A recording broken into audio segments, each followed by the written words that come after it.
For people who can't hear Randy, before the show, he turned off his cam. He turned off his camera, and then he was still on the screen though, and so then he turned his camera back on, and he was double back on, which I believe double back is a ZZ Top song, which is another Helix Rock Radio reference. I'm sure our listeners will get, because every girl's crazy about a sharp dressed man. Yep. And Fat Bottom Girls Make the World Go Round or something like that. That's right. That's right. Except that's Queen. Yeah, but they would get that reference. So we're. Oh my goodness, we're streaming. Are you streaming, we are Randy? Streaming. Yeah, I'm not. Helix Rock Radio can't hear me now, but this is ridiculous. But so we are streaming working on social media. So now it's working here, but it's not working there. Yes. Did you mute something so that no? Because then they wouldn't even hear us if you muted something. Right. I'm not sure what. Oh, hold on. I got an idea. Although it doesn't make sense because whatever. I have an idea. Let me possibly destroy everything. Again. No, that doesn't make sense. That should be fine. Oh, well. You know what? One stream to rule them all. And in the social media only special stream. That's a good way to follow up our Helix Rock Radio only special stream. Sorry, Brandon. There's too much. He can't hear you. You're the only one he can't hear. I just ended the radio stream over there. It's gonna be insufferable for people to try to listen to it. Probably. But that's okay. We'll be back over there in the future. This is actually working. I'm gonna have to do more tests on this platform. I do not like the first however long of our stream being dominated by troubleshooting. Troubleshooting these issues where streaming to one thing works, then not. Yeah. Anyway, hey, social media, Facebook, Twitch, YouTube, where we used to stream every week. We're on all of those right now. Well, we're on YouTube. I've confirmed that. Although it started a second stream, so the first stream, I'll have to fix that. Let me check Facebook. We are on Twitch. I see that. We are on Facebook, and we're on Twitch. You say? Yeah, I see us on Twitch right now. Right there. Okay, good. Look at us. I don't like the way this thing gives me anxiety. It's like everyone can see and hear you. I don't want that. Is that what it says? Yes. It does. It's like everyone can see and hear you. You are funny. In the live session. Even when we weren't. Like, it was like, okay. Okay, I am deleting the upcoming stream. That's actually not the upcoming stream. Now the live now stream should remain. And we're on. No, I'm just kidding. Dude, yeah, that would be. It looks like we're on Facebook as well. Okay. It shows me looking at my phone. That's really flattering. All right. How do I? Okay. Connect chat. Hopefully, I think the chat will work like it did before. Where it's that'd be great. Pulls from everywhere. Yeah, it should. Okay. Well, test down your to crazy theory. So, what have you guys been? You gonna test the theory? You should. I like that. What a crazy mess. Yep. There, I just tested the theory with a. Oh, look at that! Oh, did you even let that happen? I did. Or did it just do that? Oh, you did. No, do I let that. it happen. Okay. What a crazy mess. Mhm. But it doesn't I show like- us those on the side. It only shows you. Yeah. We You get don't to see know. the chat? You don't I have don't any see I have options anything. for I have a chat? chat. I have a chat window open, but it's just the private chat. It doesn't have live or pinned? What's pinned do? No. Oh. Wait, there, that showed up. Oh, Okay, yeah, that's in Yeah. the private chat. yeah, that's the Okay, private yeah. chat. You don't have Oh, the well, live never chat? mind. Oh, that kind of sucks. Yep. That's weird That's all because we that get. makes it But it says That it means- allows you to communicate with all the guests in the session. Yeah, but that's the guests in the session, which Yeah. is We me, are you, the and live session. you're the guests in the session. So when it says that everyone can see and hear Oh. you, they mean us. We Oh, can well. see your logo and we can hear you and us. Okay. Um, Well, I swear this we've might- done this before, audience. this might be a mistake, but let me. Oh boy. Yeah. Okay, I see that. Melanie does not approve. nope. Um.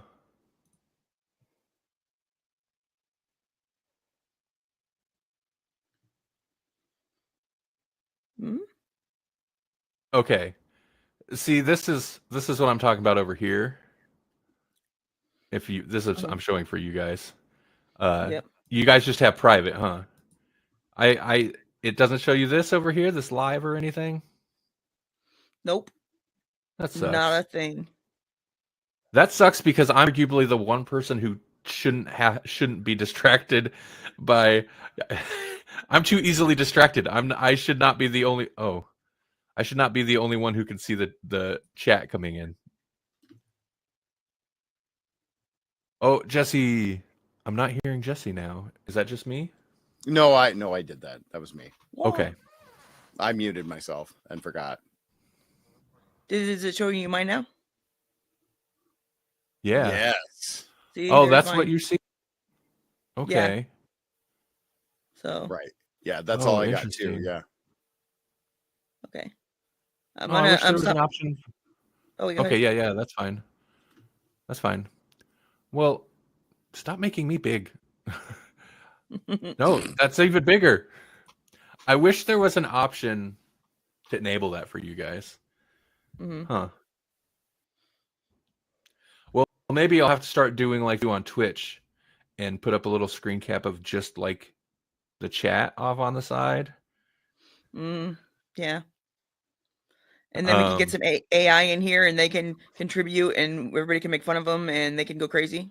Yes. I mean, I actually wouldn't hate an AI bot in there because especially if reasons. it's an old AI bot, like one that doesn't Yeah. understand Yeah. how time travel works. That would be one great. that's somewhat janky. Yeah, it needs to be Yeah, somewhat janky.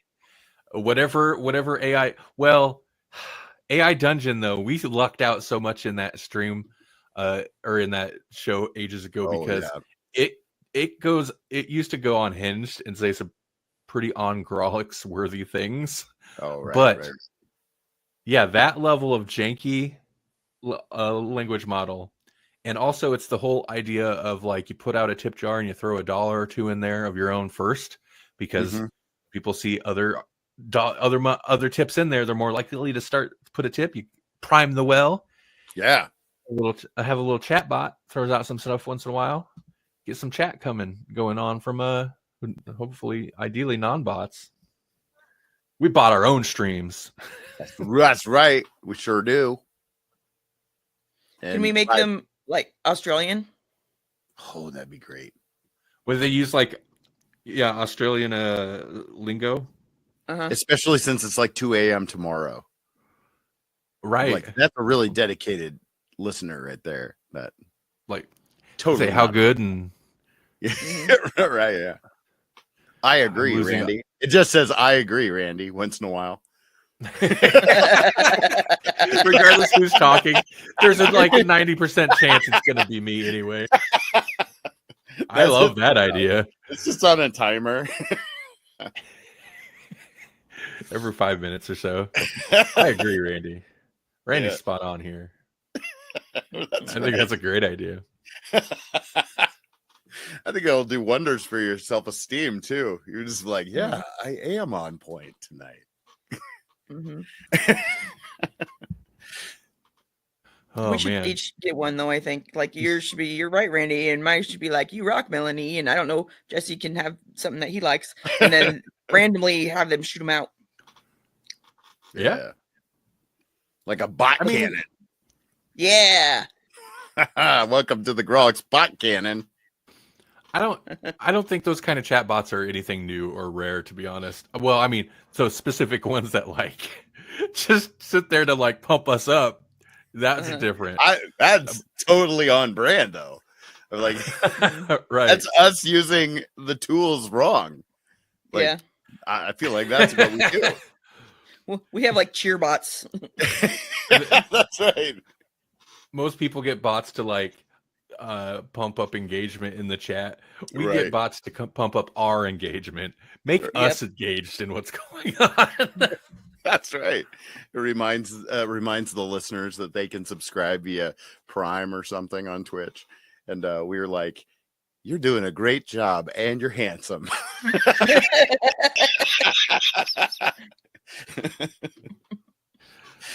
Well, I like the cut of that compliment bot jib. That's right. That's right. Such a nice robot. Mm-hmm. Can grow up to be a really great overlord. Yep. The other thing I don't think this does that I wish it did is I'm not seeing any indication of view numbers or anything like that. So that's a bummer. Maybe that's not a bummer. Maybe that's good. It's better that Randy doesn't know. Do you know what? Can't obsess over that. You know what's not good? It doesn't have a time counter, so I can't be like, it's been an hour, guys. You know. Well, I think Randy gets a time counter. I got a time counter. Oh. He knows. Well, I mean, this does not help Melanie necessarily because the limit's too high, but we have a maximum session limit of 2 hours. And we are down to an hour and 4 minutes now. So but it starts as soon as we connect, not as soon as like you go live. It starts as soon as I create the room, which kind of sucks because that takes away from the time people need to join the room and get set up and stuff. But and joining it 3 times before it works. Right. Yeah, what a mess. I knew there'd be problems though. I mean, I guess it kind of sucks this serves as this year's Halloween episode, but ooh, spooky technical difficulties. This is so tricky. It's a real treat. Oh. Well, we could do some pumpkin carving if you want. That can make it Halloweeny. They could listen to me scoop out a pumpkin. I was gonna say, yeah, we'll listen to you carve a pumpkin. ASMR. You just want to carve that pumpkin. Yeah. I really do. You know what? Pumpkin. See, it's weird without the visual though. But pumpkin carving ASMR. Dude, that makes some sounds. Carving a pumpkin. Yeah. This is like a suction-y, swampy. Man, if we ever do another Swamp Thing, we'll just have to like every time that Swamp Thing is in the audio drama, you're just like scooping guts out of a pumpkin. That would be the perfect sound, you know? Yeah, that'd be so good. Oh man, that'd be so good. Yeah. Squishy, funk, nasty move sound every time he moves. I never thought about the sound of him moving. And then you just like really drop the pumpkin glop into a bowl every time he like steps down, and we're like, yeah. Well, hey. Yeah. However long into this we are, what have you guys been watching, reading, consuming anything interesting? Not a gosh darn thing. Right. It's been kind of slow on our end too. It's a bunch of anime. We did watch. This is old. I haven't logged it on Letterboxd yet. I need to remember to do that. Last night we watched a movie. We watched Scary Stories to Tell in the Dark, which came out several years ago now. And I had not heard want to pull it up, see what year it came out. I hadn't necessarily heard good things, but I think people were very hyped for it because, man, those books, and honestly, yeah. the artwork in those books is the Yeah. legend, Yeah. right? Beloved, everybody loves that of a Mhm. certain, couple generations. But so I think there was a lot of hype, and I will say I don't think the movie's bad, but it definitely did not live up to people's hype. So when it came out, I did not hear good things. So I was just kind of like, I'll get around to it. Sure. So we finally got around to it. But Melanie, what did you think of it? It was okay. It was not there were some things that were like legitimately kind of creepy and stuff, so it wasn't just a kids movie. I mean, well, it was a kids movie, but it was an actual creepy kids movie because it was PG-13. But like the what's he called, the guy that goes after Ramon or whatever his name is. Yeah, I don't know what it's called, but the Jangle Man or something. I don't know. Yeah. Is it John Wick? No. Oh. No. But it has. There is a car chase stories. though. Yeah, It's the Baba it has. Yaga. It has stories that you're familiar with if you're familiar with the books, and it goes more hardcore than I would have thought a movie like this would have in certain ways. Somebody definitely dies, but it's I didn't expect a whole lot, so I wasn't disappointed. I'll say that. How's that? Yeah, that makes sense. Have you seen it by chance, Jesse? It was 2019, by the way, is when it came out. No, I remember thinking kind of similarly. Like I hadn't heard anything really bad about it. I just hadn't heard anything good about it. So that, Right. yeah, that led me to believe that it was not necessarily worth the hype. I don't know. Well, so the premise is interesting. I'll get into slight spoilers and just like how it's set up, because it's not just like an anthology story of like, here's the stories, but it does incorporate the stories. It takes place in like 59, 58, 59. So it's like a period piece. I will say the production's nice. It looks nice. It's one of those where it starts and it's like, this is a Halloween movie because everything is autumn and Halloween colored. The color palette, like somebody at one point, somebody puts a, like a knitted blanket on somebody and it's like autumn colors. It's just the production is very, very production-y, but there's like, scary house. Kids go mess around in a scary house Halloween night, and they find a book, and of course the book's tied to the story of Sarah Bellows. Sarah Bellows. Well, she was a girl who was chained up here. There's a story about Sarah Bellows. You're not gonna get one but two research sequences about Sarah Bellows. That's kind of my least favorite part, is how obsessed it was with like that whole thing. But where it ties into the scary stories to tell in the dark is Sarah Bellows would tell kids stories, but she'd write stories in this book. And the stories were in blood. Sorry. In blood. But the stories were basically the scary stories to tell in the dark stories. But they would, so they take the book from the house, and this is part I really like. I like the concept. Stories would start writing themselves in the book, and it would be stories from the Scary Stories book, but applied to the kids in the group of the movie. So like so-and-so, like the whole eating a toe in a stew and the ghost coming after, like, who ate my toe? Like that happens to one of the kids. The scarecrow thing, which I kind of vaguely remembered, but yeah, so that's the premise. It's basically like they kind of unleash, I guess, a curse in which this book writes them into these stories and as it happens to them in real life. And so that's the threat. As their group dwindles, they have to figure out how to stop this. And they have to, one research session into the ghost or the spirit or whatever it is that's causing a thing in a movie like this is fine. I kind of like it. The first one had microfiche. You're not doing a modern horror movie unless you got microfiche. That's much more interesting than searching on Google. Right. And it's in the 50s. But then the second research sequence, I was like, we don't need more. And they're like, well, we already did microfiche and it's the 50s. What do we do? Wax cylinder. Oh, wax cylinder. Yeah. What's that? Oh, it's like a whatever. It's like a record, but it was, yeah. Yeah, except they're really hard to actually hear anything on. Right. And the recording on it was really cheesy, but I think it's a cool concept. There's some good sequences, like Melanie said. I mean, it's PG-13, and so it does go surprisingly hard at times for PG-13. I don't think it's anything that's like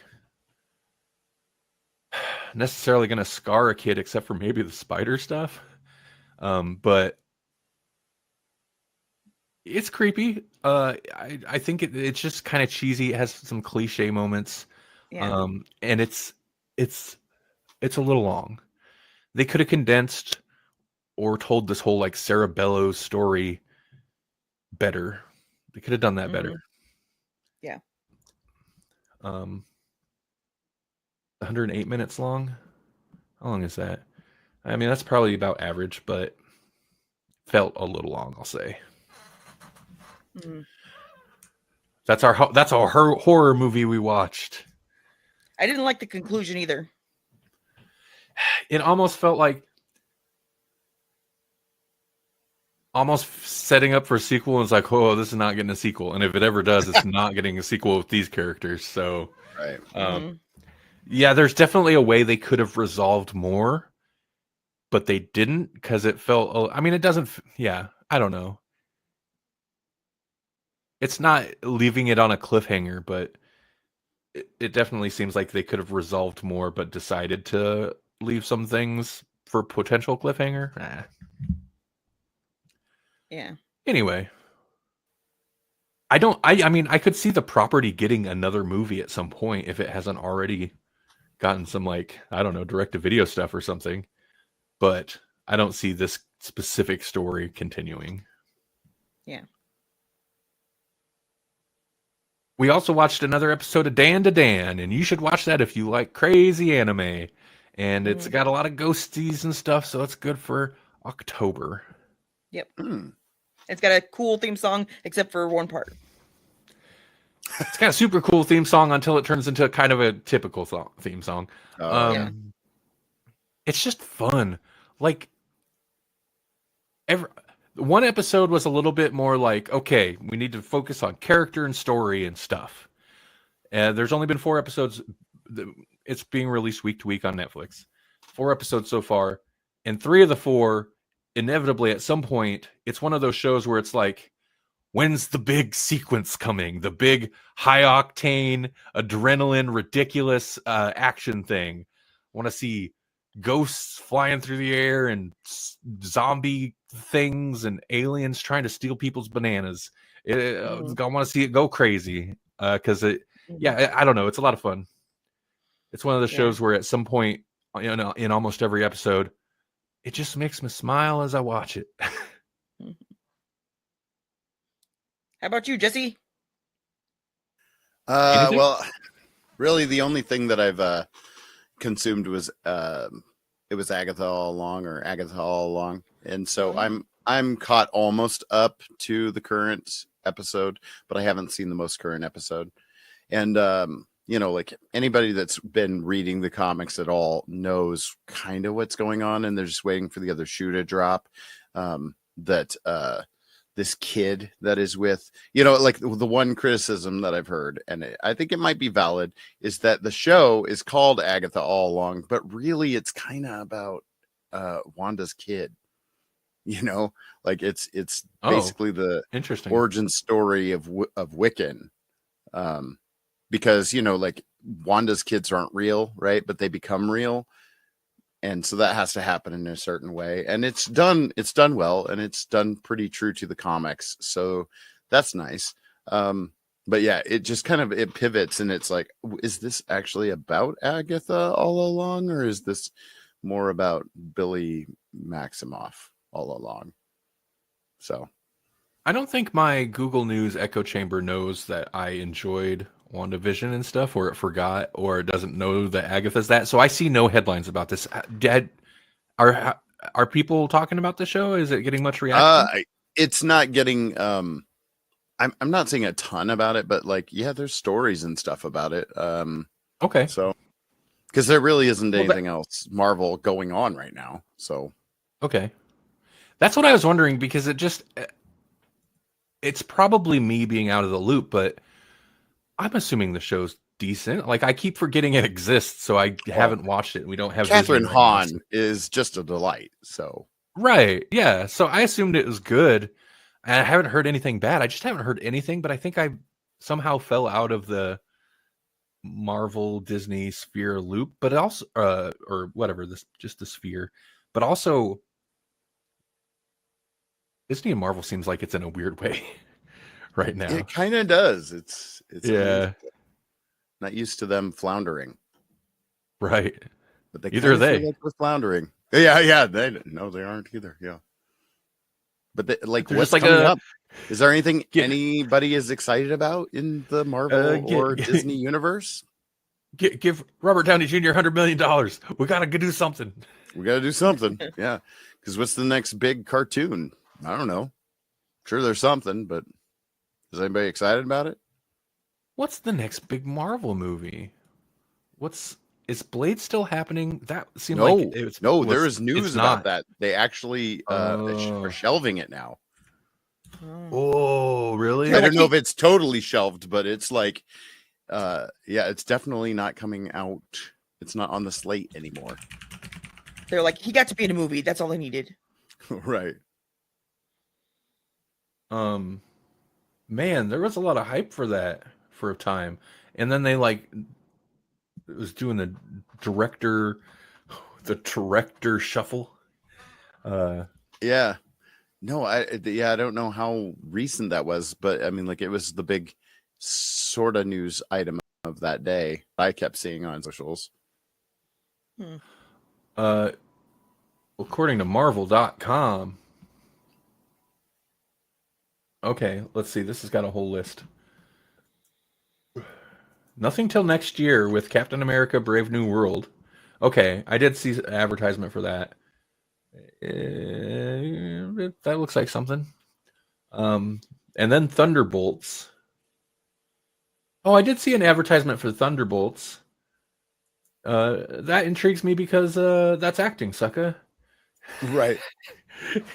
That's it. You listen. You throw David Harbour in there, I'll watch it, even if it's not great.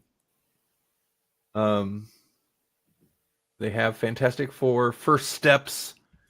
Is that what they're going with? Fantastic Four: First Steps. I suppose we know. We assume it's not a sequel to the other one. That seems like a title where, like, make sure they know this is the first one. It's not tied to the Fan Four Stick or whatever Josh Trank thing. Right. That's scheduled for summer 2025. They still have Blade on here, but there's no release date under it. So, and then Avengers Doomsday 2026 and Secret Wars 2027. As opposed to pumping out at least 3, if not 4 movies a year for since like 2012. Right. 2013, 2014, 2015 is really when it seems like they kicked it into high gear. But I think Winter Soldier, Guardians of the Galaxy, like that, they're like, okay, Iron Man's, this is making money, Thor's doing okay. But I think it was Winter Soldier and Guardians of the Galaxy where they're like, oh, yeah, let's do this. Yeah, we can make the weird stuff and it'll still sell. Right. Okay. Well, I know I do get headlines for Daredevil. I'm excited for Daredevil. Oh yeah, that is coming up. That's true. And that's supposed to be coming up. That one's probably the next thing to come up, actually. Okay, yeah, Jesse, you sent me an article from Variety. Yes. Marvel's Blade removed from release calendar. And yeah, this was just like 2 days ago, huh? Wow. Right. Okay. For Daredevil, and they're using the same Daredevil guy, right? Are they using Foggy too? Yes, that was Yes. confirmed. Like Cool. for a while, it wasn't confirmed, and nobody liked that. Yeah. And her name escapes me. Karen Page. Well, I don't really give a poo about her, but I know you don't. I don't know why. She's one of my favorites. You got to have Karen Page. I liked her. She's one of my favorite characters. She had, I feel like, one of the more interesting arcs because they kind of put her through some. I think they put her through the worst stuff they did to any of the characters in that show. Like they put her through some things, and she almost went real dark. She almost went real dark about it.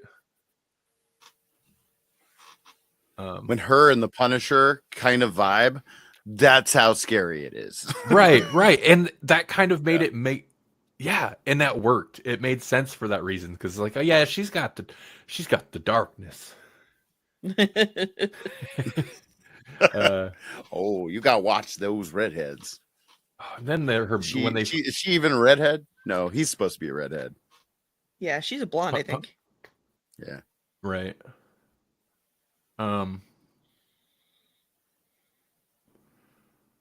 Yeah, okay. I was just skimming over this Blade article. Yeah, I don't know that there's anything definitive, but basically they just took it completely off. So that's not a good sign. No, not at all. The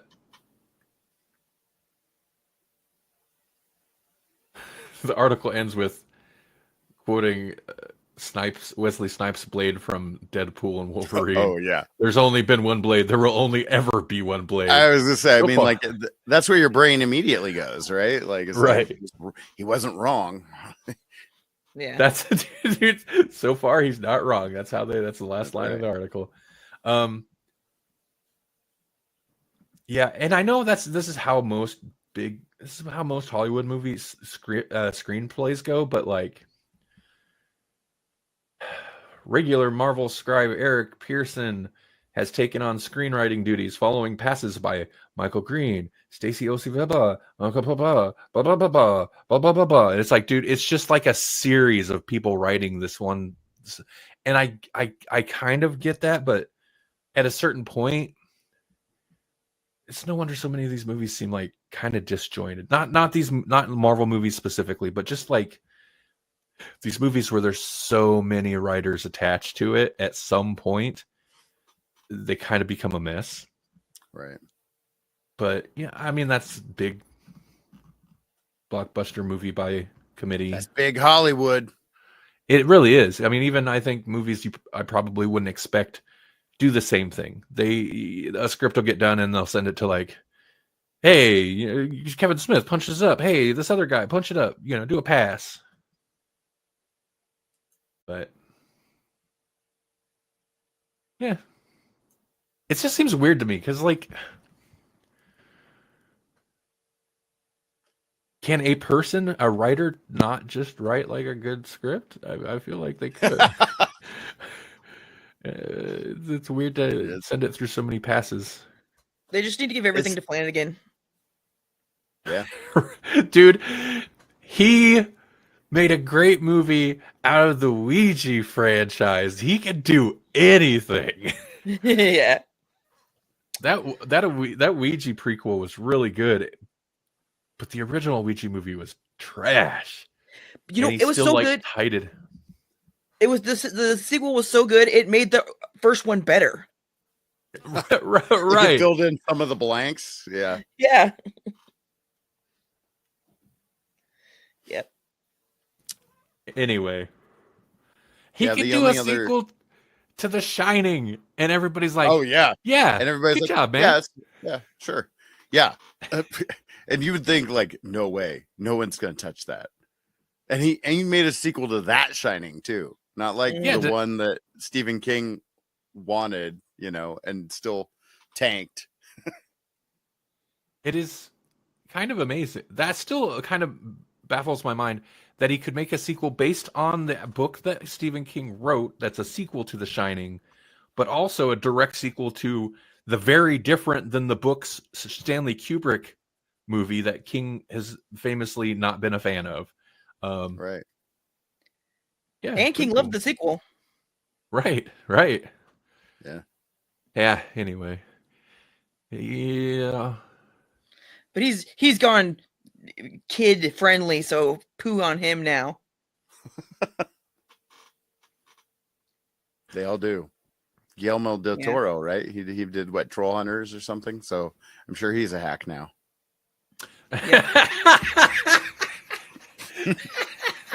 I don't think I've heard that take anywhere yet.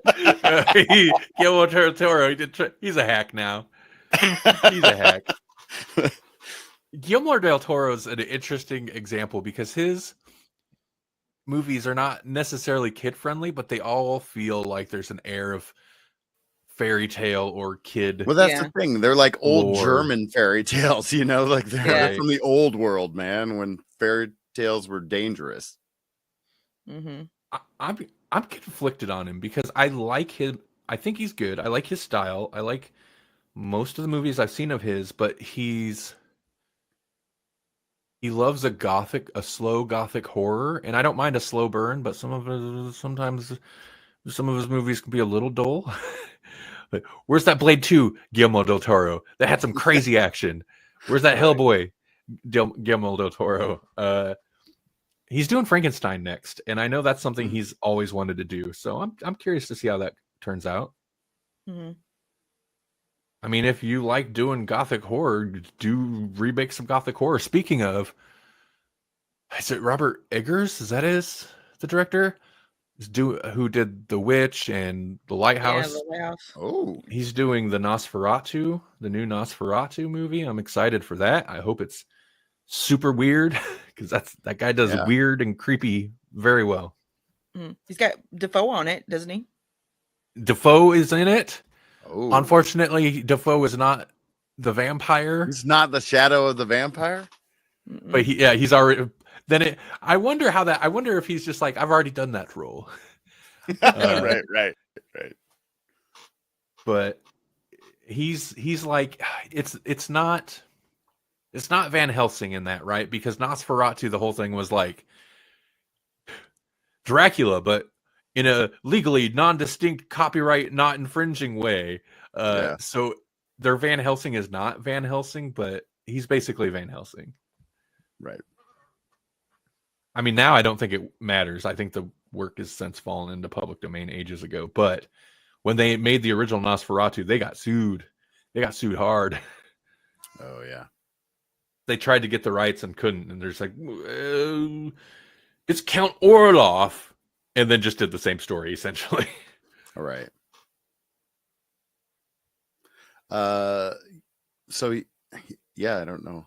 I guess my segue is the only other thing that I've really looked at is kind of in horror vein, I guess. Oh boy, I don't even know how to do this. There we are. I'm going to share a tab, maybe. There we go. There we go. So I was checking this out, Audio RPG, and it's basically like rule books, but in audiobook form. And I came across this Holler, an Appalachian Apocalypse. And it's so I mean, it's basically Holler is an adventure game of rebellion, fairy tale, and gothic horror in Appalachia. Wow, it takes place in like a coal town kind of deal, and it's got all the stereotypes. It's written by a guy who lived in that area and was like a professor and wrote poetry about Appalachia or Appalachia. I don't know how I'm supposed to say it, but yeah. There he is. He's the or no, this is actually the narrator, but I can't remember where I heard about it, but I dug into it and I was like, this is ridiculous and it looks kind of fun. So I looked it up on audio, and I've got a commute, so I can just like listen to this game I'm never going to play. But it's, I was like, oh, of all these settings and things that you can get, I've never really heard of an Appalachian apocalypse setting. So I was in. So how does a RPG game rule or audiobook work? Like what's it like?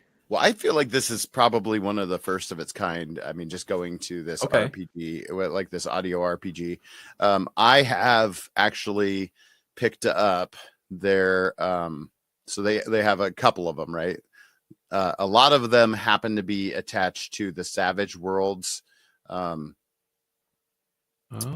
game setting. And so Savage Worlds is it's one of those open settings kind of thing where like you can do space, you can do superheroes, you can do horror, you can do your box standard D&D kind of thing, like high fantasy or low fantasy, whatever. And so this is the first one that I got, was the Adventure Edition core rule book for Savage Worlds, and it just kind of goes through all the things. And so like there's some chapters where it's like, ugh, just skip it, because it's like a list of vehicles you could have and the stats that would be available for it.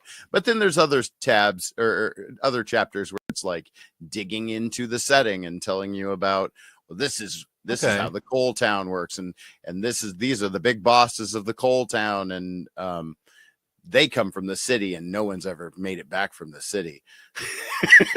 Like that kind of thing.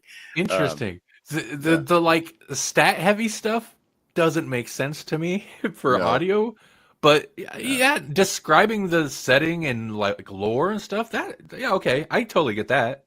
And I mean, even the character creation stuff is kind of fun to listen to, because they'll be like, you could be I forget, like a minstrel, or you could be but that's not the term they'd use in the Appalachians, but it's like you could be a soothsayer or whatever, you could be an actual preacher, but they're usually working for the big bosses of the coal town.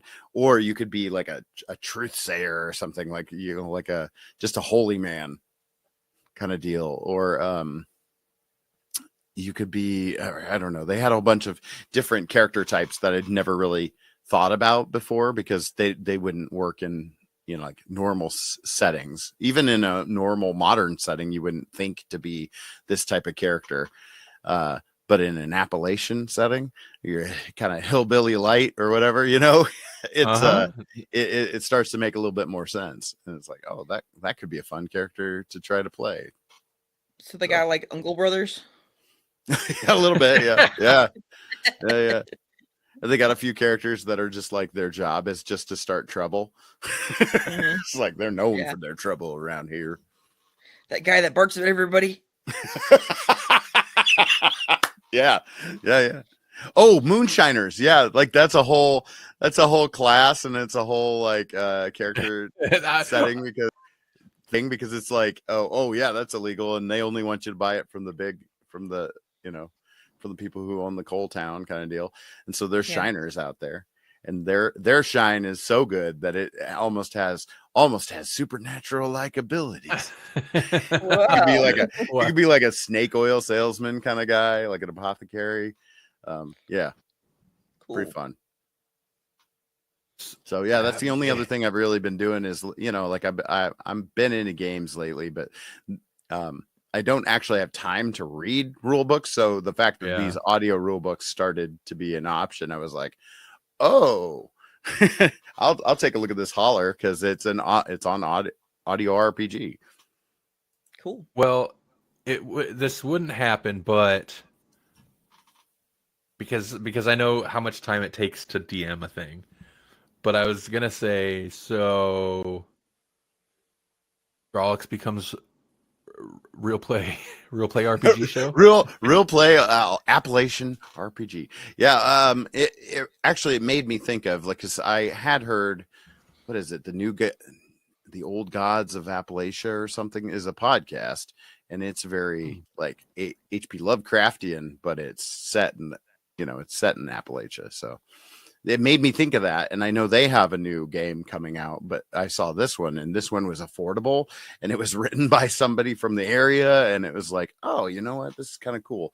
Plus, I think that area was hit pretty hard by the hurricanes. So Pinnacle Entertainment, the group that does Savage Worlds, they were running a sale on it, where if you bought the digital stuff, you were actually a certain amount of the proceeds were going towards disaster relief, which was pretty cool too. So nice. Yeah. I also I noticed when you had that up, Deadlands Wild West core book. Oh, the Several Deadlands. Yeah, Deadlands, the setting, that's a really cool setting too. It makes me think of Rifts, but all like Wild Westy. You know, like what if Rift had happened in the Wild West? Mm-hmm. That is Weird West and horror. I mean, I know I've mentioned this on the show several times over the years. How do you sell out of an audio book? It's because it hasn't actually been produced yet. I asked them the same thing. Oh, it says sold out coming soon. Yeah. They probably have it marked if it's not available. The website just pops up Yep. sold out. Okay, I get it. Because I was waiting for that Savage Worlds core rule book for a while, because I had the hard copy already, but I was like, I haven't had time to listen to it, or I haven't had time to read it. So listening to it sounded real good. Yeah. You know, that's pretty clever on their behalf, because it's a good companion piece to having the book, and there's like it takes a lot of time to DM a game. Why not use some of that time then that people normally can't be reading? They're commuting, driving, whatever. Normally they'd be listening to a podcast or something. Heck yeah, okay, that's cool. I like it. Yeah. Plus, it'll help you know how to pronounce weird stuff. That too, yeah. I do appreciate that. And there's even a guide and like to how to punch up some Appalachian words and make them sound a little more authentic or whatever, and how to pronounce them. And so that part being audio is perfect, because trying to figure that out phonetically in the actual written text probably would be rough. Right. And of course, there's things like all that stat heavy stuff. That's why you need the book. That's why you got to have a PDF. Yeah. But like the rest of it, like just understanding it, you may have to listen to someone explain the rules a couple times before you internalize it, especially when you're learning a new system. Yeah, I feel like, and maybe it's just me, but yeah, some of that stuff I think would be much easier to digest that way. Yeah. What time is it? 9:30. Wow, that's amazing. That is amazing. It is. You know what else is amazing? What? Encryption, which is used to protect sensitive data being transmitted over the internet by requiring complex mathematical computations so difficult even computers can't solve them without a cryptograph key. That is until now. Researchers in China use D-Wave Advantage, which is a 5,760 qubit quantum computer, to break an RSA encryption. And the RSA is an asymmetric encryption type that uses two linked but different keys for the encryption. But it solved the encryption using a process called quantum annealing, which uses fluctuations to optimize a problem to its easiest solvable state, whatever that means. It's a big achievement, sure, but it was a 50-bit integer encryption, and most of them now are like over 1,000, like between 1,000 and a little over 2,000. So they're way bigger, like by lots. So it's not like it's gonna really affect anything right now, but it's, you know, an indication of things to come as quantum computers progress. We're going to become less and less safe. So once we have that to look forward to. Once the hackers get their hands on a quantum computer, you're going to need a quantum computer to stand up to their encryption cracking. Right, they're going to need that big D wave energy. Mm-hmm. Yeah, I got that big D wave energy. I can hack your 50 integer encoding in no time flat. That's right. All I need is my quantum computer. Mm-hmm. That's But yeah, so- interesting. Good luck Mhm. riding that D wave. I got all the qubits. No. That's Yeah. not even. All those qubits come to the stream. That reminds me, has nothing to do with what we're talking about, but did you know that in whatever space Star Wars it was with the little kids racing the dirt bike racers on the Yeah. planet, Yeah. although the crowd was Q-tips that were painted, and they had a fan Wow. under there blowing them around. Huh. Yeah, it was like Melanie had there's a picture of them, like a behind the scenes picture, and it's like a miniature, good sized miniature, but yeah, the fact that the crowd was like 500,000 Q-tips or whatever being like blown around by fans so that they had movement. I had just assumed that all the prequel stuff was CG because George Lucas was like super up on we could do everything in CG now, but no, they still did some stuff practical, which is cool. That's interesting. Right. Mm-hmm. Yep. Oh, I'd rather a story about Q-tips than trade tariffs.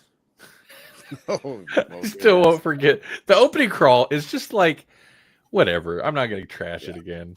It's the most disappointing thing. It's like, oh, cool. Oh, we waited How so exciting. long. Everyone was so excited about it. And it's like, you got Liam Neeson on the docket. Like, how can you mess this up? You had so many good names and stuff. And it was like, what had we seen of Hayden Christensen before that? He had been a pretty solid actor, and you had Natalie Portman. It was like, oh yeah, Star Wars with these cats, cool. Misa gonna see that in the theaters.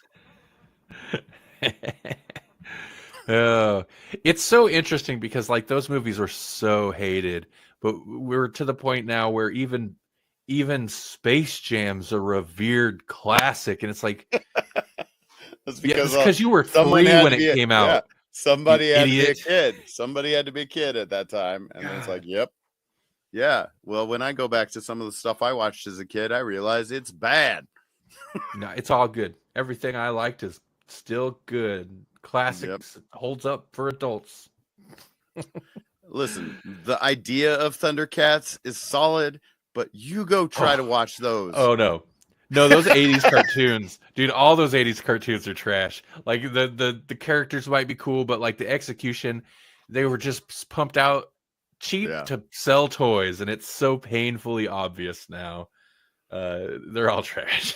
And then and then the way it's the whole boomer mentality of doing things too. It's just like, how can we make this cheap? Listen, we're gonna have Scooby-Doo and all the kids just run. We're just gonna run, and all we've got to have is that same group of cells over and over and over. We got the run cycle. We use it for every single episode. All we'll ever have to do is draw backgrounds. Right. It's not to say that stuff. Even Scooby-Doo could be cool, but like, it's not to say it's not cool, but yeah, no, they don't hold up. You're right. I mean, yeah, I mean, like, there's cool ideas, there's cool concepts there, but they've also been like done again and done better. Like they've been improved upon in most cases. So, plus that was so the Hanna-Barbera staple was like.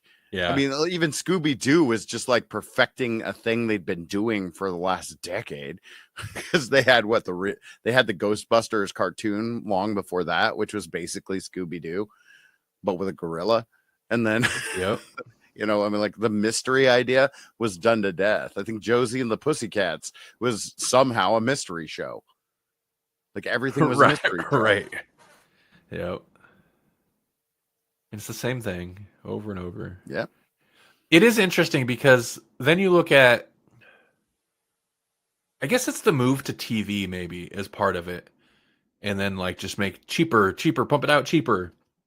Because like the old Looney Tunes and Tex Avery stuff and all that, but those were made for theaters. A lot of those are old enough where they made those, like those were shorts to be run in theaters, and then they'd hit TV once TV was a thing. But I mean, TV was a thing, but you know what I mean.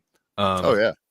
Same thing with the Disney shorts too, like a lot of the Donald Duck stuff that was either meant to run before a movie or on its own merit.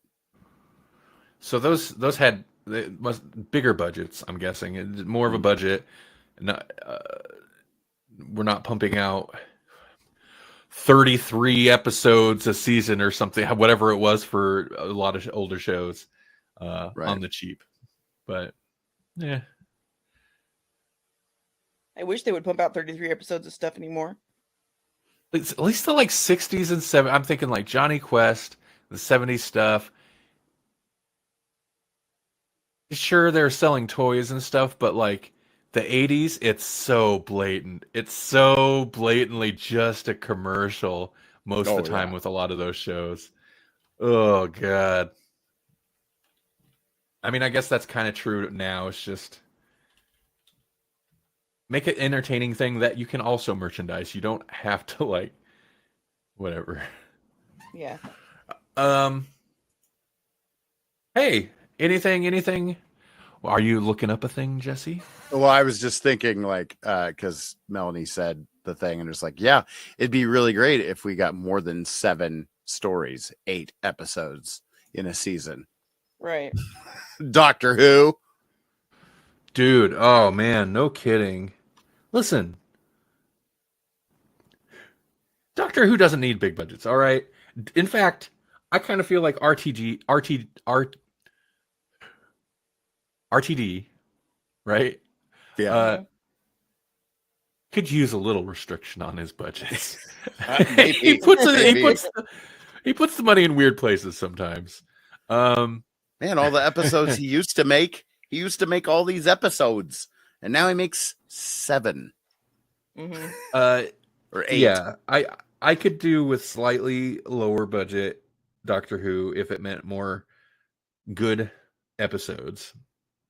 Not that the visuals aren't appreciated and stuff, but we don't mind some sock puppet Cybermen as long as they're entertaining. That's right. I mean, I remember the height of us talking about Loki. This should be the new Doctor Who before Disney got its grips on some Doctor Who.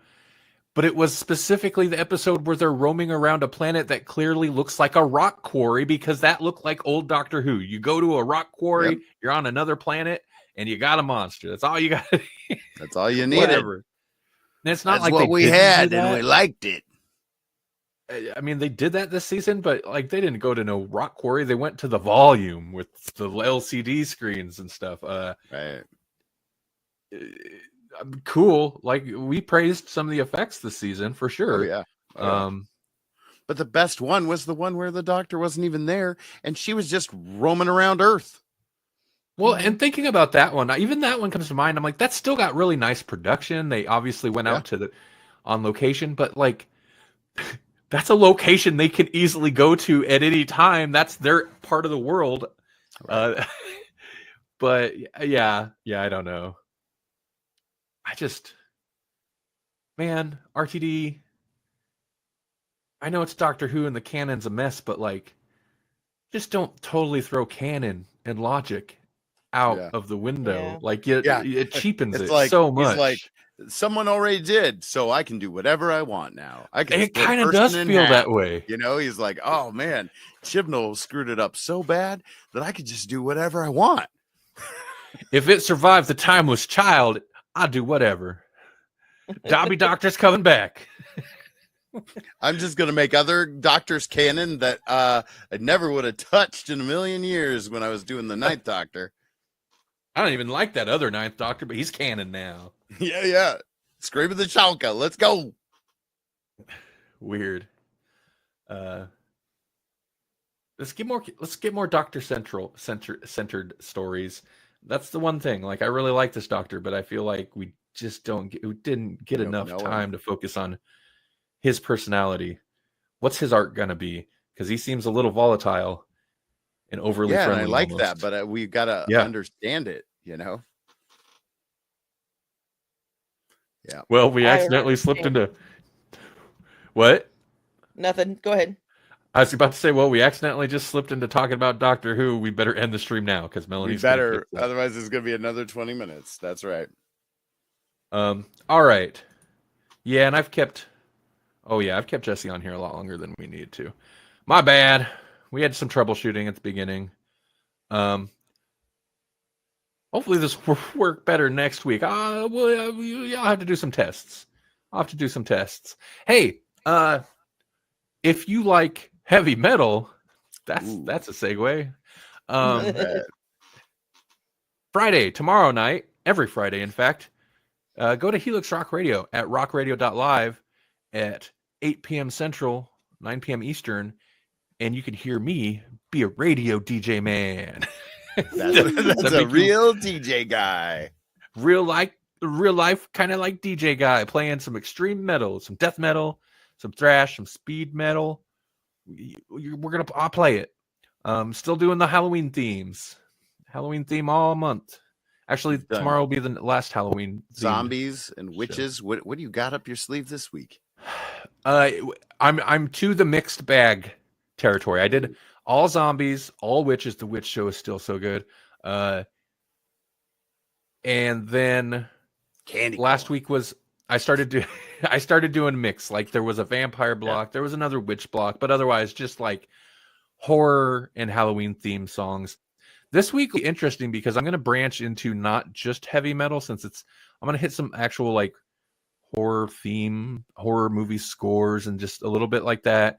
Maybe there's some good like punky horror punk type stuff I might play a little bit more that's not quite as heavy as what I usually play, but of course I'll still play some heavy stuff too. As I say, you could dig into some probably be considered classic metal, like Alice Cooper and Ozzy Osbourne and that kind of stuff. Yeah, there was something I don't think I played it last week. There was some like very witchy Coven like 70s hard rock heavy metal that I've got in the playlist that I'll probably play. So yeah, some of the 70s stuff will definitely like creep in there, I think.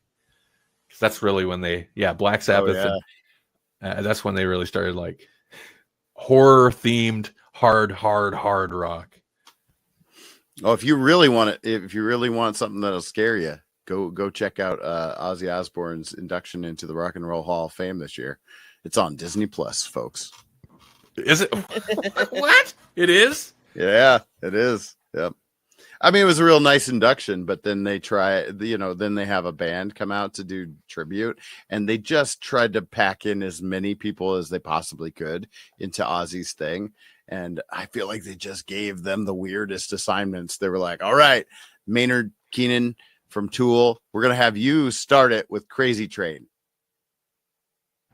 Yeah, I know. Really? He's got such like a melodic voice, and they got him on All Aboard, like it's like, no, that wasn't the right one. And then Mama, I'm Coming Home, they gave that one to Jelly Roll.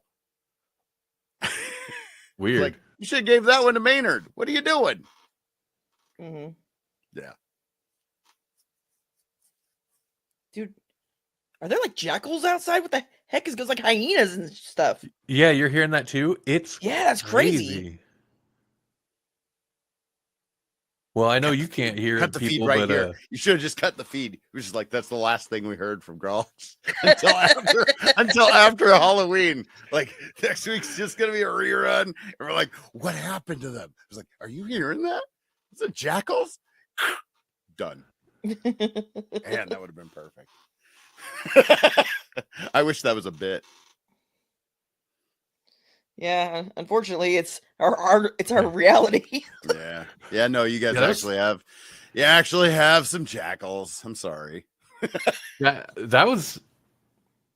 I usually if I hear stuff kind of like that, I assume coyotes, but that was crazy, and it was very loud, and it seemed like it was. Wow, that was wild. Yeah, it was. Maybe we'll be back. Fingers the great jackal attack. Jackal. I can't combine it. Tomorrow night on Edge of the Abyss. All jackal. all jackal. Oh no. The jackal block. All right. Thanks everybody for watching. Thanks for listening. We'll be back again. You can hear and see us on grawlixpodcast.com, GRAWLAX podcast.com. And we also usually stream audio only to Helix Rock Radio, rockradio.live. Anything you want to mention before we bounce out of here, Jesse? Anything you want to? Nope. Nothing coming up? Nothing, Okay. nothing new, nothing coming up right now. And when I would do, Okay. I will let you guys know. Happy Halloween, everybody! Since I don't think we'll be streaming next week. Be sure, although Halloween. definitely be worth tuning in next week to check out specials. The Classics. Grawlix Ganza. The Grawlix Ganza. All right. Bye, everybody. Bye-bye.